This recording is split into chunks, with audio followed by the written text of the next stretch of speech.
एक असुर था, एग्रिव।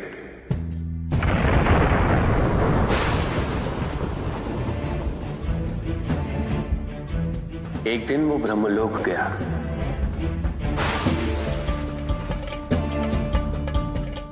और बड़ी ही चालाकी से उसने ब्रह्मदेव से चारों वेद प्राप्त कर लिए।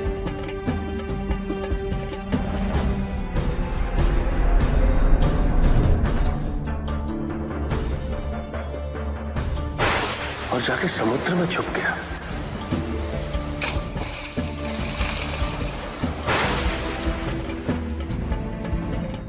क्योंकि सारा ज्ञान वेदों में नहीं थे, इसीलिए संसार से सारा ज्ञान चला गया। जब अज्ञानता का अंधकार फैलता है तो अधर्म बढ़ने लगता है। भगवान विष्णु सब देख रहे थे। उन्हें ज्ञात था कि शीघ्र पृथ्वी लोक पर प्रलय आने वाला है। एग्रिव के साथ चारों वेद भी लुप्त होने का भय था। ब्रह्मदेव सृजन करता है। वेदों के अभाव में पुनर्जन्म की प्रक्रिया को पुनर्स्थापित करना अत्यंत कठिन। इसीलिए एग्रिव से उन वेदों को पुनः प्राप्त करना अनिवार्य था। तो भगवान विष्णु ने क्या किया? भगवान विष्णु ने एक मत्स्य रूप धारण किया। वो एक मछली बने और नदी में अवतरित हुए। राजा सत्यव्रत स्नान कर रहे थे। एक छोटी सी मछली उनके हाथ में आ गई। इतनी छोटी मछली? भगवान विष्णु? हाँ, राजा सत्यव्रत उस मछली को जल में छोड़ने जा ही रहे थे कि उस मछली ने बड़ी मछलियों का भय जताते हुए उनसे विनती की। उनसे कहा कि वो उसे अपने साथ ले चले। राजा सत्यव्रत अत्यंत दयालु थे। मछली को अपने कमंडल में शरण दे दी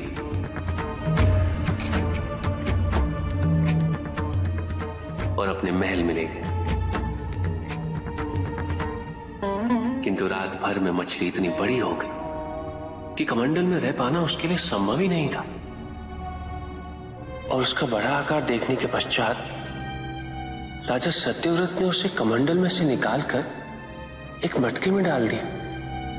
मटके में डालने के पश्चात उसका आकार पुनः बड़ा हो गया। तो राजा सत्यव्रत ने उसे मटके में से निकालकर एक सरोवर में रख दिया।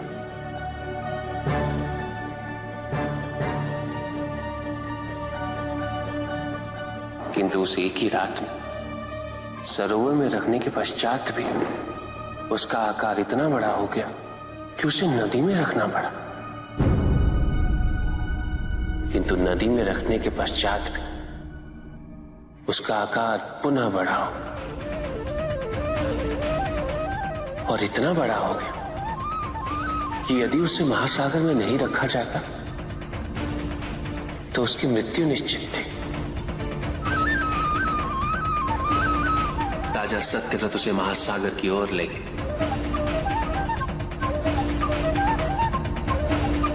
क्योंकि राजा सत्यव्रत तपस्वी थे, ज्ञानी थे,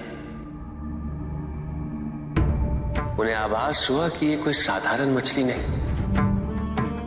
ये स्वयं साक्षात भगवान विष्णु ही है। भगवान विष्णु राजा सत्यव्रत की उदारता से अत्यंत प्रसन्न थे। इसीलिए उन्होंने राजा सत्यव्रत को मत्स्य रूप धारण करने का कारण बताया। साथ ही उन्होंने सत्यव्रत से कहा कि आज से 7वें दिन प्रलय आएगा, समस्त पृथ्वी जल में समा जाएगी।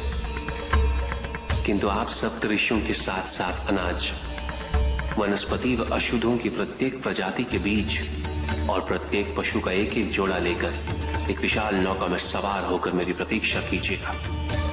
केवल एक ही स्थान ऐसा होगा जिसकी ऊंचाइयों को जल छू नहीं पाएगा। मैं लौटूंगा और आपको वहां लेके चलूंगा। ऐसा कौन सा स्थान था? हिमालय पर्वत।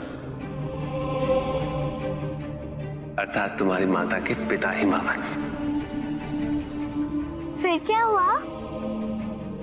ऐसा कह के भगवान विष्णु समुद्र में चले गए और अपने मत्स्य रूप में उन्होंने हेग्रीव को ढूंढ निकाला। उस दुष्ट का वध करके वेदों को पुनः प्राप्त कर लिया। तो क्या प्रलय आया? हाँ, ठीक 7 वेद।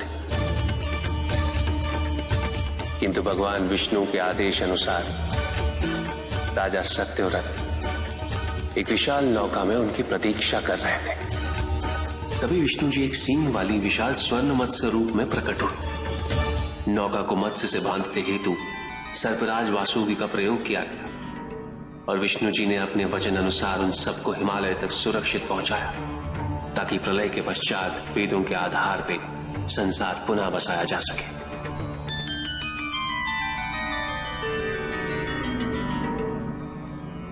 राजा सत्यव्रत मनु कहलाए।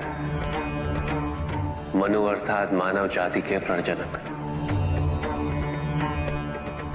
इसी प्रकार भगवान विष्णु ने न केवल वेदों को पुनः प्राप्त कर लिया, अपितु समस्त संसार का कल्याण भी।